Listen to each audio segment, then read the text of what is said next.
ng Panginoon, umawit ng kagalakan, at tutugin ang gitara at ang kaya-ayang lira. Ipan ninyo ang trumpeta sa ating pagkabagabag. Sa Diyos tayo'y tumawag, sa ating mga kaaway, tayo ay Kanyang iniligtas. Purihin ang Panginoon, umawit ng kagalakan, at tutugin ang gitara at ang kaya-ayang lira. Hipan ninyo ang trumpeta, hipan ng trumpeta.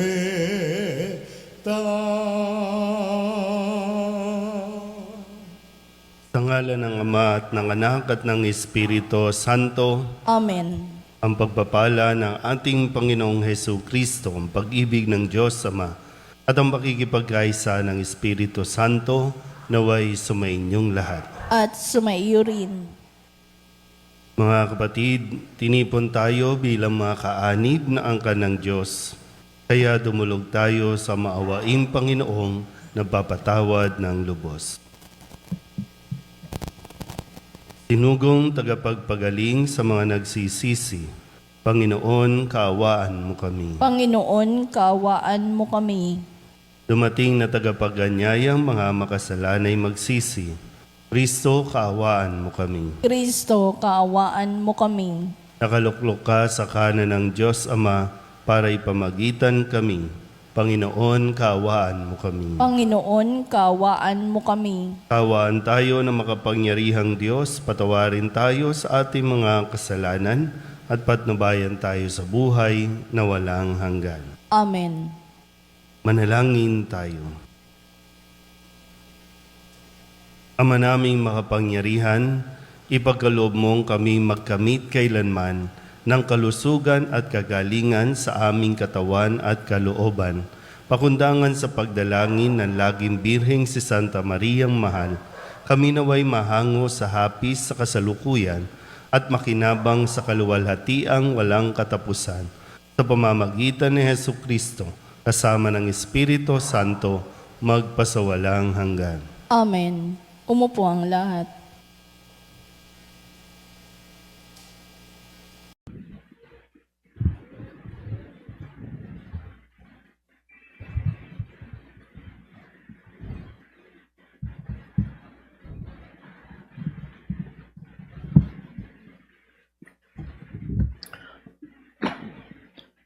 Pagbasa mula sa ikalawang aklat ng mga kronika. Pagkamatay ni Huwaida, ang mga pinuno ng Huda ay nagbigay galang sa hari at nagharap ng mga kahilingan. Pinagbigyan naman niya ang mga ito, kaya't itinakwil nila ang bahay ng Panginoon at ang Diyos ng kanilang mga ninuno. Nagbalik sila sa paglilingkod sa mga aseras at pagsamba sa mga Diyos-Diyosan. Bunga nito, nagalit ang Diyos at pinarusahan ang mga taga-Huda at ang taga-Jerusalem. Ngunit nagsugo ang Panginoon ng mga propeta upang ang mga tao'y magbalik loob sa Kanya. Gayon may hindi sila nakinig. Dahil dito, ang Espiritu ng Diyos ay bumaba kay Zacarias na anak ng saserdote Huwaida. Tumayo siya sa gitna ng mga tao at sinabi niya, "Ito ang sabi ng Diyos, bakit ninyo nilabag ang mga utos ng Panginoon? Gusto ba ninyong mapahamak? Sapagkat itinakwil ninyo siya at itatakwil din niya kayo. Ngunit nagkaisa ang mga tao at sa utos ng hari, binato nila si Zacarias hanggang sa mamatay. Naganap ito sa looban ng bahay ng Panginoon. Hindi man lamang naalaala ng Haring Joas ang tapat na paglilingkod sa kanya ni Huwaida na ama ni Zacarias. Bago namatay si Zacarias, ganito ang kanyang sinabi, "Parusahan nawa kayo ng Panginoon sa ginawa ninyong ito." Nang matapos na ang taon, si Joas ay sinalakay ng hukbo ng mga Siro. Pinasok nila ang Huda at Jerusalem at pinatay ang mga pinuno ng hukbo. Lahat ng sinamsam nila'y ipinadala sa hari ng Damasco. Maliit man ang hukbo ng mga Siro, ay matagumpay rin laban sa malaking hukbo ng Huda, sapagkat itinakwil nito ang Panginoon, ang Diyos na kanilang mga ninuno. Sila ang nagparusa kay Joas dahil sa pagtalikod nito. Iniwan ng mga Siro si Joas na may sugat na malubha. Ngunit pagkaalis nila, nagkaisa ang mga lingkod ng hari na ipagiganti ang pagkamatay ni Zacarias. Kaya, pinatay nila si Joas sa kanyang higaan. Inilibing nila ito sa lungsod ni David, ngunit hindi sa libingan ng mga hari. Ang salita ng Diyos. Salamat sa Diyos. Ang tugon po sa bawat sakno ng salmo. Sa Kanya'y mananatili ang aking pag-ibig lagi. Ulitin po natin. Sa Kanya mananatili ang aking pag-ibig lagi. Sabi mo, O Poon, ikaw ay may tipan na iyong ginawa kay David, mong hirang. At ito ang iyong pangakong iniwan. Isa sa lahi mo'y laging maghahari, ang kaharian mo ay mamamalagi. Sa Kanya mananatili ang aking pag-ibig lagi. Ang aking pangako sa Kanya'y iiral, at mananatili sa Kanya ang tipan. Laging maghahari ang isa niyang angkan, sintatag ng langit yaong kaharian. Sa Kanya mananatili ang aking pag-ibig lagi. Kung ang mga anak niya ay susuway, at ang aking utos ay di igagalang. Kung ang aking aral ay di pakikinggan, at ang kautusay hindi iingatan. Sa Kanya mananatili ang aking pag-ibig lagi. Kung gayon, daranas sila ng parusa. Sa ginawa nilang mga kasamaan, sila'y hahampasin sa ginawang sala. Ngunit ang tipankot pag-ibig kay David ay di magbabagot, hindi mapapatid. Sa Kanya mananatili ang aking pag-ibig lagi. Alleluia, Alleluia, Alleluia. Si Kristo ay naging dukha upang tayo'y managana sa bigay niyang pagpapala. Alleluia, Alleluia, Alleluia. Sumainyo ang Panginoon. At sumaiyo rin. Ang mabuting balita ng Panginoon ayon kay San Mateo. Papuri sa iyo, Panginoon. Noong panahong iyon, sinabi ni Jesus sa kanyang mga alagad, "Walang makapaglilingkod ng sabay sa dalawang Panginoon, sapagkat kapupuutan niya ang isa at iibigin ang ikalawa. Paglilingkuran ng tapat ang isa at hahamakin ang ikalawa. Hindi kayo makapaglilingkod ng sabay sa Diyos at sa kayamanan. Kaya't sinasabi ko sa inyo, huwag kayong mabagabag tungkol sa pagkain at inumin na kailangan ninyo upang mabuhay o tungkol sa damit na kailangan ng inyong katawan. Hindi ba't ang buhay ay higit na mahalaga kaysa pagkain at ang katawan kaysa pananamit? Masdan ninyo ang mga ibon, hindi sila naghahasik ni nag-aani o kaya'y nagtitipon sa bangan. Gayunman, pinakakain sila ng inyong amang nasa langit. Hindi ba't higit kayong mahalaga kaysa mga ibon? Sino sa inyo ang makapagpapahaba ng kanyang buhay ng kahit isang oras sa pamamagitan ng kanyang pagkabalisa? At bakit kayo nababagabag tungkol sa pananamit? Isipin ninyo kung paano sumisibol ang mga bulaklak sa parang. Hindi sila nagpapagal ni humahabi man. Ngunit ito ang sasabihin ko sa inyo. Maging si Solomon ay hindi nakapagsuot ng kasing ganda ng isa sa mga bulaklak na ito, bagamat napakariringal ang mga damit niya. Kung ang mga damo sa kabukiran na buhay ngayon at kinabukas ay iginagatong sa kalan ay dinaramtan ng Diyos, kayo pa kaya? Kay liit ng pananalig ninyo sa Kanya.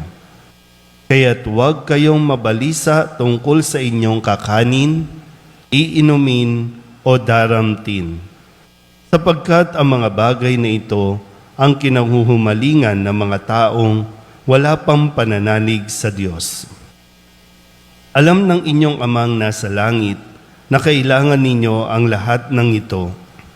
Ngunit pag sumakitan ninyo ng higit sa lahat, ang pagharian kayo ng Diyos at mamuhay ng ayon sa Kanyang kalooban at ipagkakaloob niya ang lahat ng kailangan ninyo. Kaya, huwag ninyong ikabahala ang para sa araw ng bukas. Saka na ninyo harapin kapag ito'y dumating. Sapat na sa bawat araw ang kanyang mga suliranin.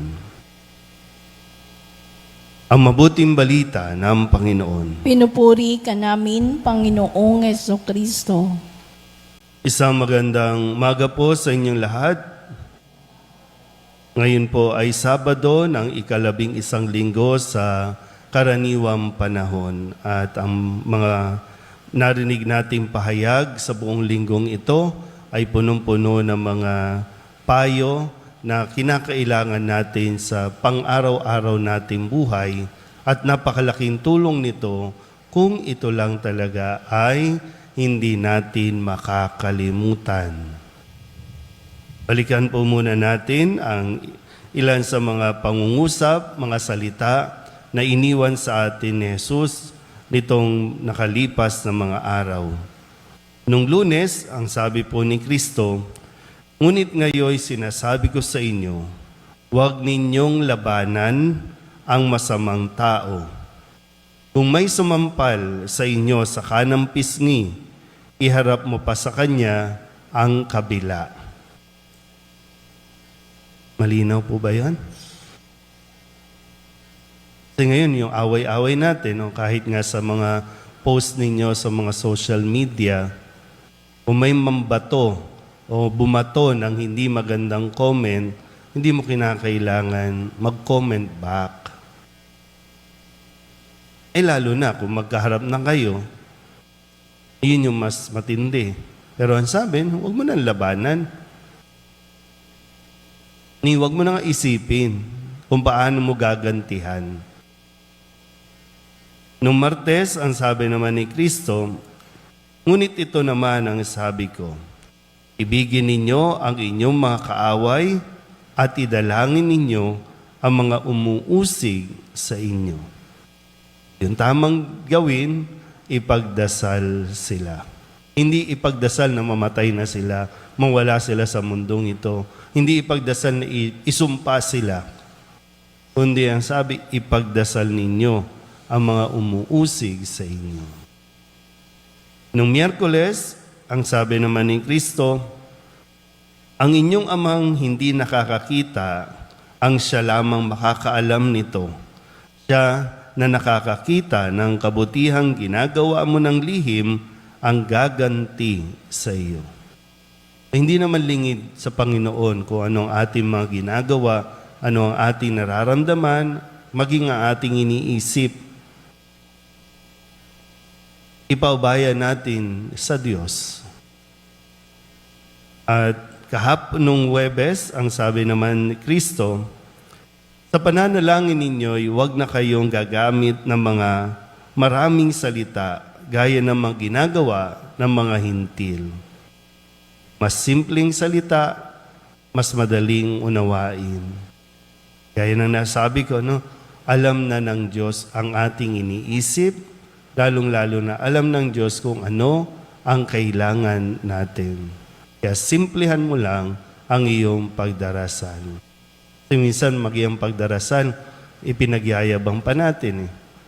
Maging pagdarasal, ipinagmamalaki natin sa iba. Noong Biyernes, kahapon, ang sabi naman ni Kristo, huwag kayong mag-impok ng kayamanan dito sa lupa. Dito'y may naninirang tanga at kalawang at may nakakapasok na magnanakaw.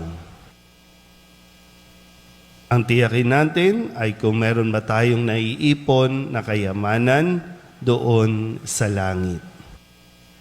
Huwag na, iwasan natin, isang tukso kasi yung pag nainggit tayo sa mga mayayaman.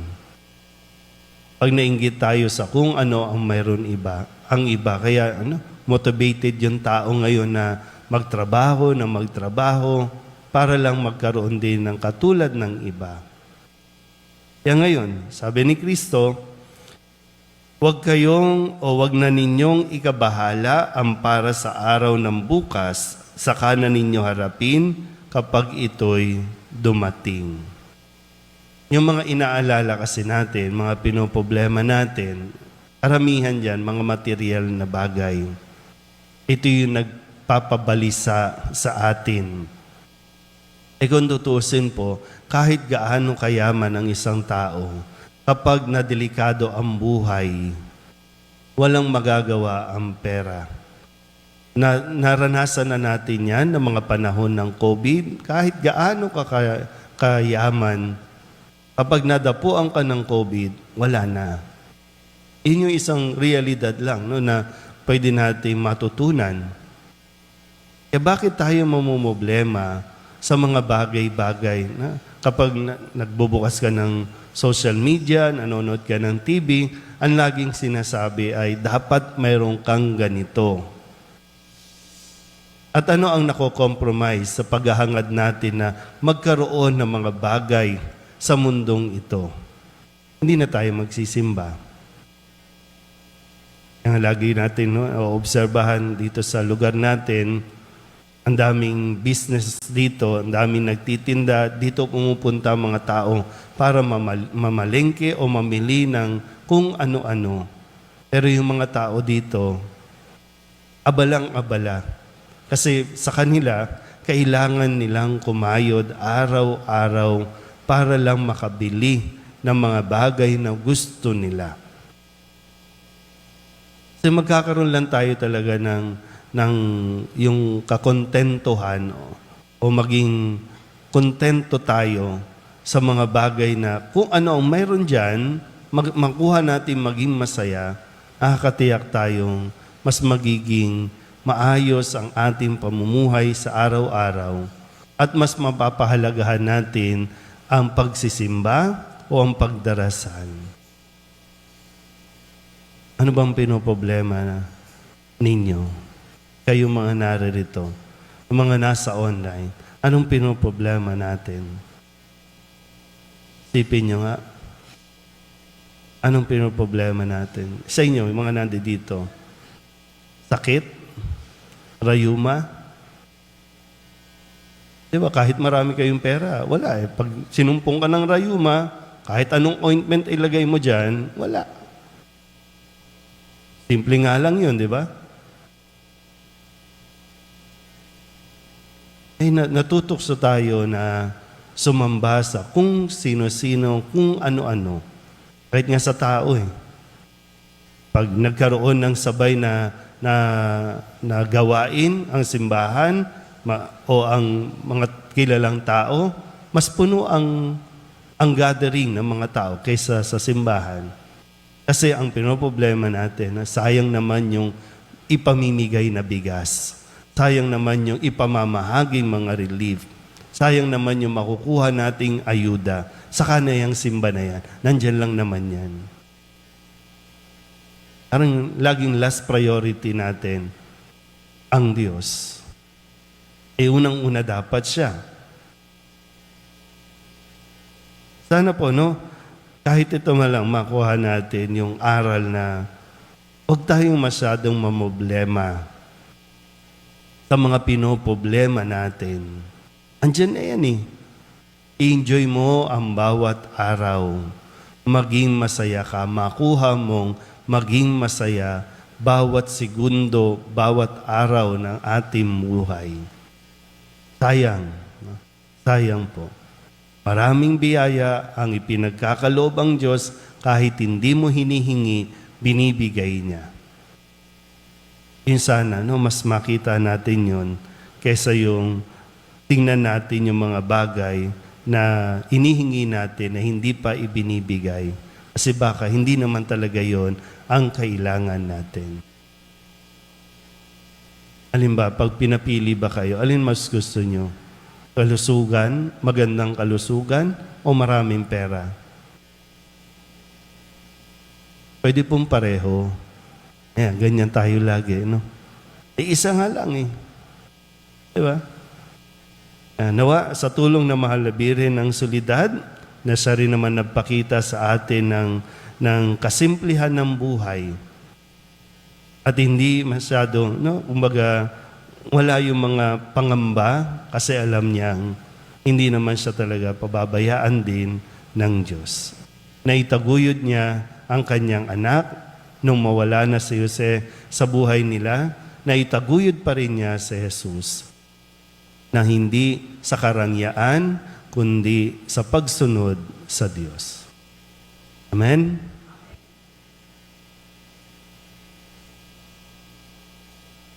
Mahabaging Ama, marapatin po ninyong dinggin ang aming mga panalangin sapagkat nananampalataya kami sa iyong anak, aming Panginoong Hesukristo. Lumalapit kami sa Kanya sa pamamagitan ni Maria. Bilang isang sambayanan, taimtim tayong manalangin at sabihin sa pamamagitan ng mahal na Birhen ng Solidad, Ama, pakinggan mo kami. Sa pamamagitan ng mahal na Birhen ng Soledad, Ama, pakinggan mo kami. Sa pamamagitan ng aming binyag, kami ay tinawag mo sa pananampalataya.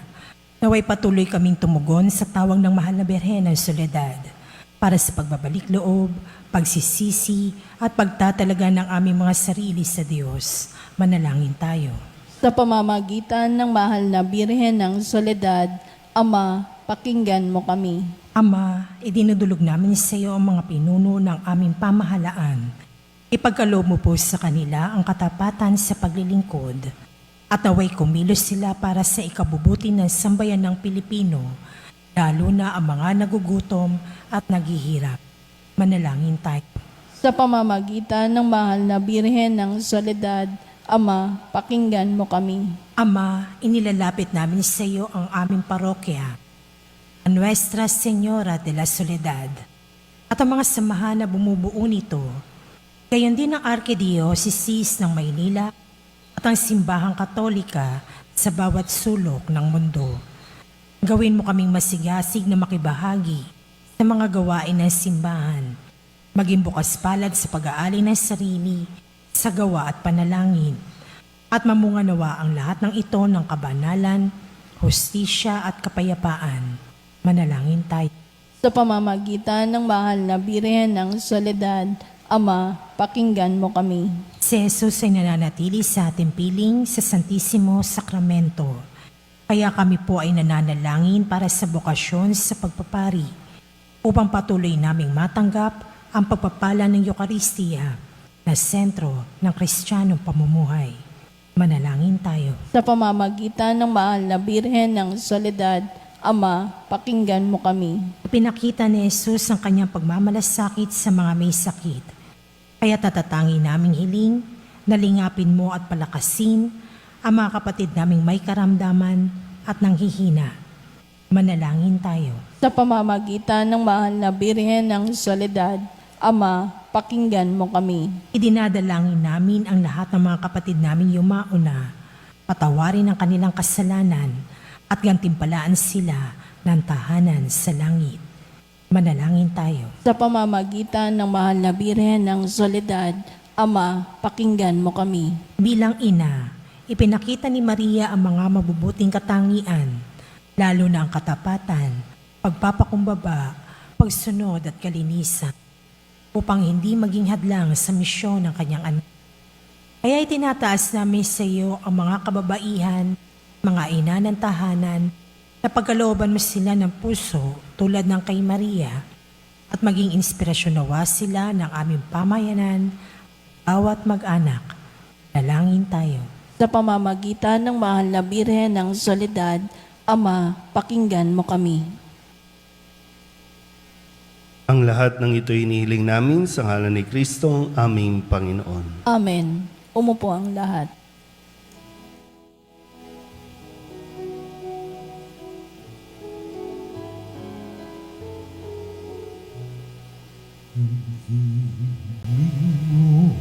Ang awit ko, lahat ng ito'y nagmula sa iyo. Muli ihahandog sa iyo, buong puso kong inaalay sa iyo.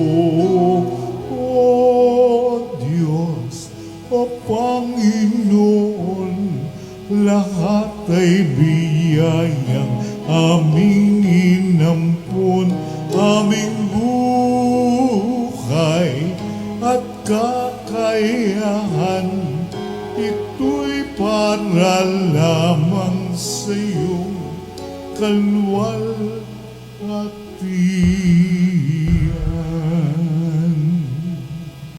Manalangin kayo mga kapatid upang paghahain natin ikalugdan ng Diyos sa mga makapangyarihan. Tanggapin nawa ng Panginoon itong paghahain sa iyong mga kamay, sa kapurihan niya at karangalan sa ating kapakinabangan at sa buong sambayanan niyang banal.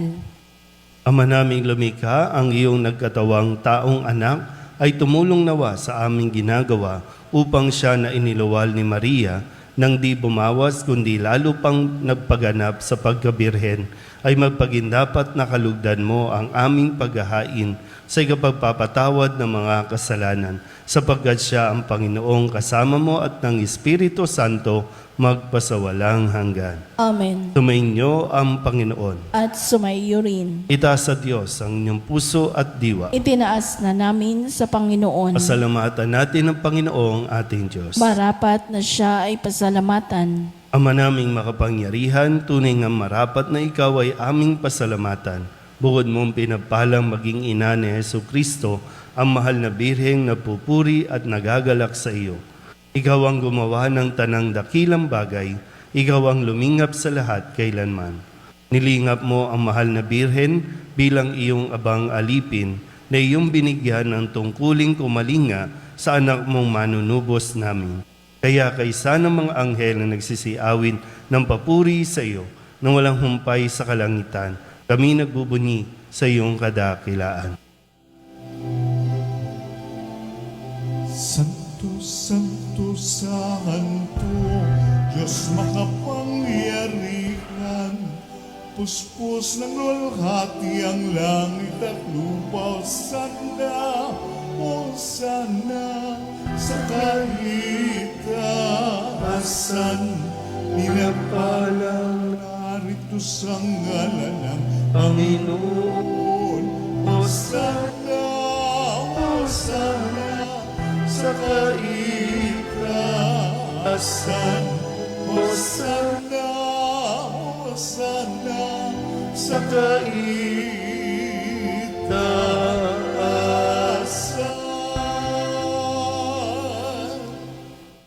Ama naming banal, ikaw ang bukal ng tanang kabanalan. Kaya't sa pamamagitan ng iyong Espiritu, gawin mong banal ang kaloob na ito upang para sa aming maging katawan at dugo ng aming Panginoong Heso Kristo. Bago niya pinagtisang kusang loob na maging handog, hinawakan niya ang tinapay, pinasalamatan kaniya, pinaghati-hati niya iyon, iniabot sa kanyang mga alagad at sinabi, "Tanggapin ninyong lahat ito at kanin, ito ang aking katawan na ihahandog para sa inyo."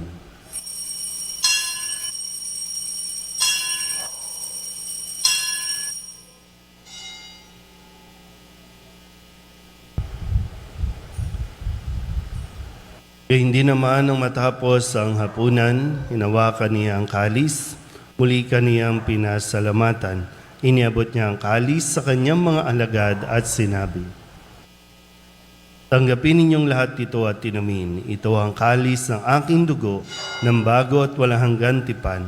Ang aking dugo na ibubuhos para sa inyo at para sa lahat sa ikapagpapatawad ng mga kasalanan. Gawin ninyo ito sa pag-alaala sa akin."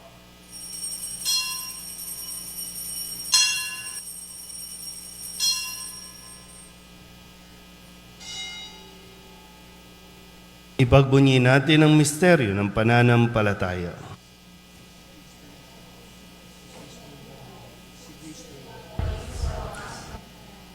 Ama, ginagawa namin ngayon ang pag-alaala sa pagkamatay at muling pagkabuhay ng iyong anak. Kaya tiniaalay namin sa iyo ang tinapay na nagbibigay buhay at ang kalis na nagkakaloob ng kaligtasan.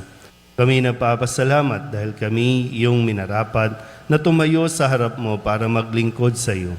Isinasamo namin kami magsasalo-salo sa katawan at dugo ni Kristo ay mabuklod sa pagkakaisa sa pamamagitan ng Espiritu Santo. Ama, lingapin mo ang iyong simbahang laganap sa buong daigdig. Puspusin mo kami sa pag-ibig kay San Francisco na aming Papa at ni Jose na aming Obispo at ng Tanang Kaparian. Alalahanin mo rin ang mga kapatid naming nahimlay na may pag-asang sila'y muling mabubuhay, gayon din ang lahat ng mga pumanaw. Tawaan mo sila at patuloyin sa iyong kaliwanagan. Tawaan mo at pagindapating kaming lahat na makasalo sa iyong buhay na walang wakas. Kaysa ng mahal na Birheng Maria na ina ng Diyos, ng kabiyak ng puso niyang si San Jose, kaysa ng mga apostol at ng lahat ng mga banal na namuhay dito sa daigdig ng kalugod-lugod sa iyo, may pagdiwang nawa namin ang pagpupuri sa ikararangal mo sa pamamagitan ng iyong anak na aming Panginoong Heso Kristo. Sa pamamagitan ni Kristo, kasama niya at sa Kanya, ang lahat ng parangal at papuri ay sa iyo, Diyos amang makapangyarihan, kasama ng Espiritu Santo, magpasawalang hanggan. Amen.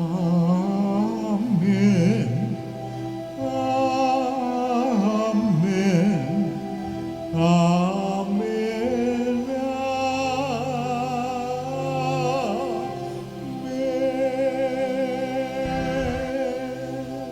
Sa tagubilin ng mga nakagagaling na utos at turo ni Jesus sa Panginoon natin at Diyos, ipahayag natin ng lakas loob.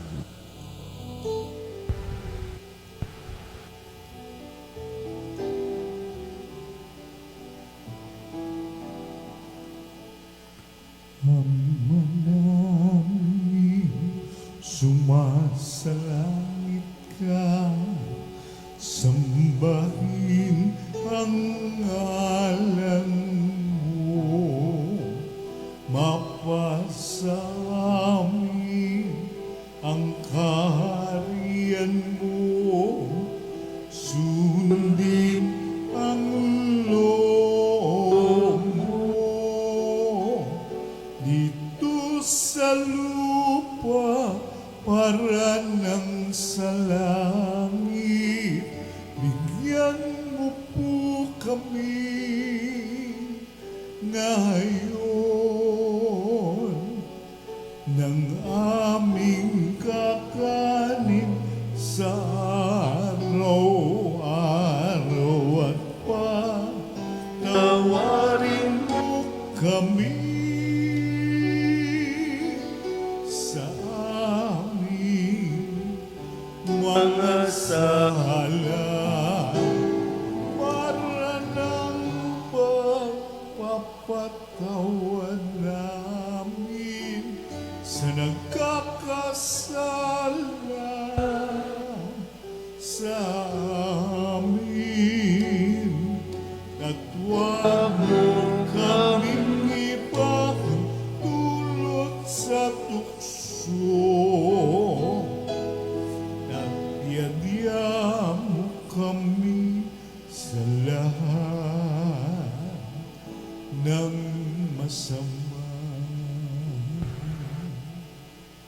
Hinihiling namin kami iadya sa lahat na masama, pagkalooban ng kapayapaan araw-araw, iligtas sa kasalanan at ilayo sa lahat ng kapahamakan. Samantalang aming pinananabikan ang dakilang araw ng pagpapahayag ng tagapagligtas naming sa Yesu Kristo. Sapagkat iyo ang kaharian at ang kapangyarihan at ang kapurihan magpakailanman. Amen. Panginoong Hesu Kristo, sinabi mo sa iyong mga apostol, kapayapaan ang iniiwan ko sa inyo, ang aking kapayapaan ang binibigay ko sa inyo. Tunghayan mo ang aming pananampalataya at huwag ang aming mga pagkakasala. Pagkalooban mo kami ng kapayapaan at pagkakaisa ayon sa iyong kalooban, kasama ng Espiritu Santo, magpasawalang hanggan. Amen. Ang kapayapaan ng Panginoon ay laging sumainyo. At sumayo rin. Magbigayan po tayo ng kapayapaan sa isa't isa.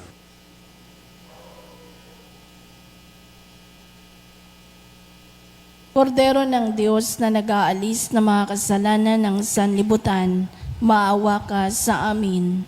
Kordero ng Diyos na nag-aalis ng mga kasalanan ng sanlibutan, maawa ka sa amin. Kordero ng Diyos na nag-aalis ng mga kasalanan ng sanlibutan, ipagkaloob mo sa amin ang kapayapaan.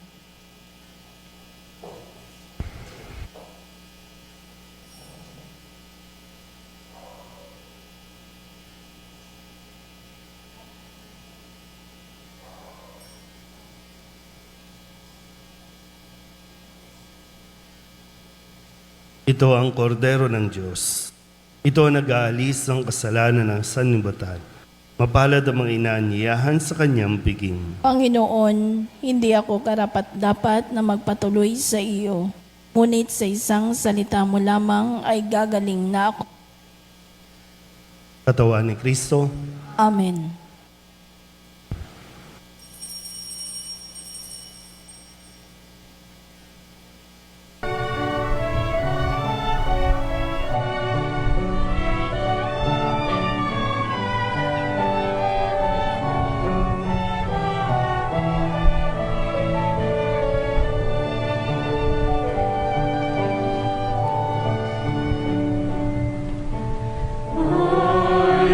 Listen to the Lord, will listen to the voice of His people, serve them with all my heart. I will listen to His words and call upon the Lord for His people to live in faith and truth and in love.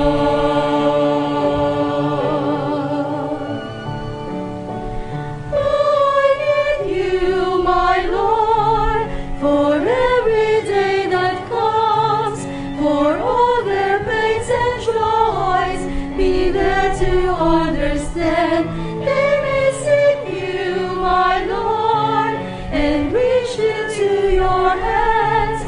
May you comfort their sorrows and heal their wounded hearts.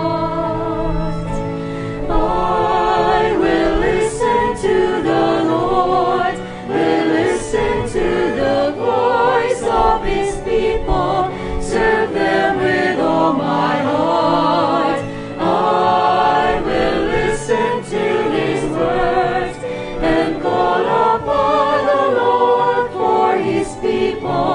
To live in faith and truth and in love.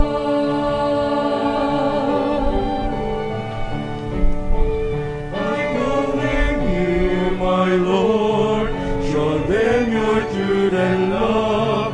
When darkness overtakes them, your light shines from above. I will be there, my Lord, to lead at your command. Together at one table, feed them the bread of love. I will listen to the Lord, will listen to the voice of His people, serve them with all my heart. I will listen to His words and call upon the Lord for His people to live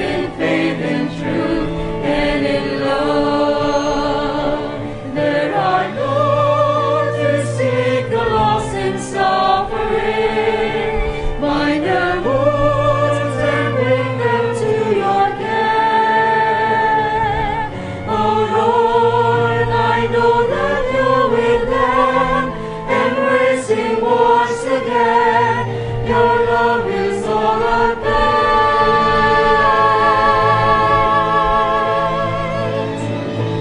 I will listen to the Lord, will listen to the voice of His people, serve them with all my heart. I will listen to His words and call upon the Lord for His people to live in faith and truth and in love.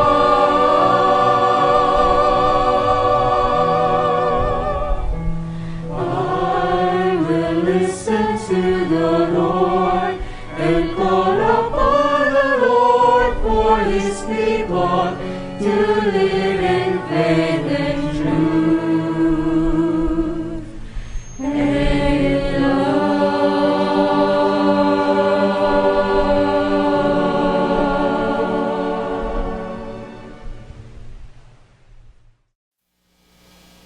Manalangin tayo.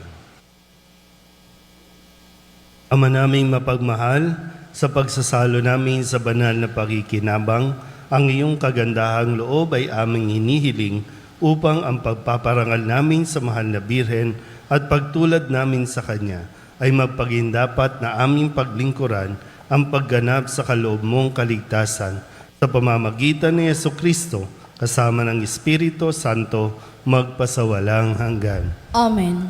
Sumainyo ang Panginoon. At sumaiyo rin. At pagpalain kayo ng makapangyarihang Diyos, Ama at Anak at Espiritu Santo. Amen. Tapos sa ang banal na misa, humayo tayo sa kapayapaan ni Kristo. Salamat sa Diyos. Mamaya po palang gabi, after ng 6 p.m. Mass, ay meron po tayong Paris Formation. Sana po ay makadalo kayo para mas maunawaan natin ang tungkol sa usapin ng divorce at ng annulment.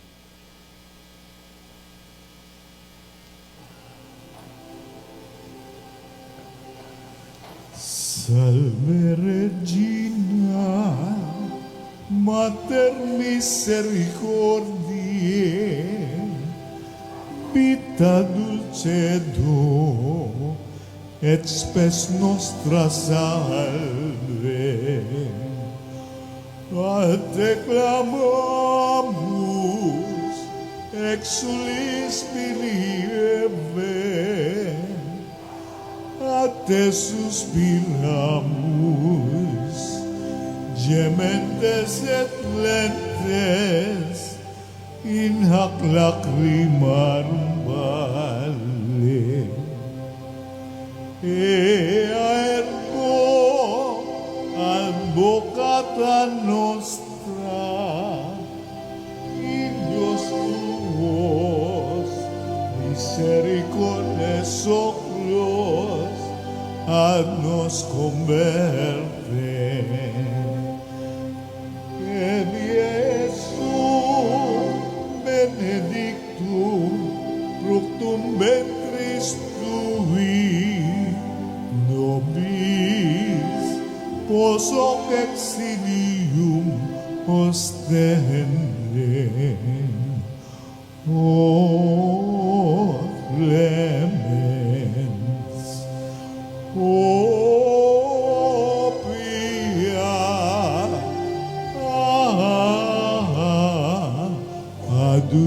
adultis Virgo Maria.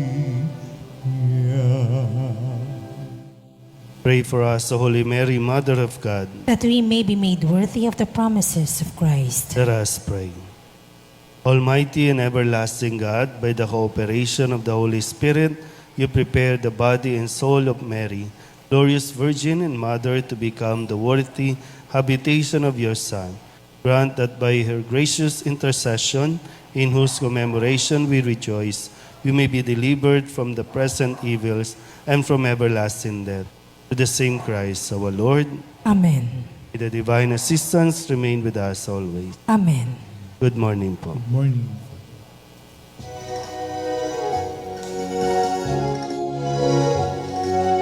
Nuestra Señora de Soledad, inang mapagtiis ng mga hirap, mata ng pasakit dahil sa Diyos na atas.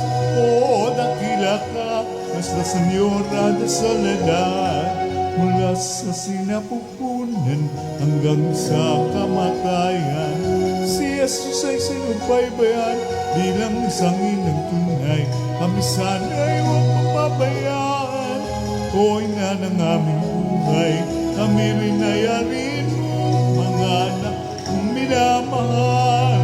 Nuestra Señora de Soledad, inang mapagtiis ng mga hirap, mata ng pasakit dahil sa Diyos na atas. O dakila ka, Nuestra Señora de Soledad.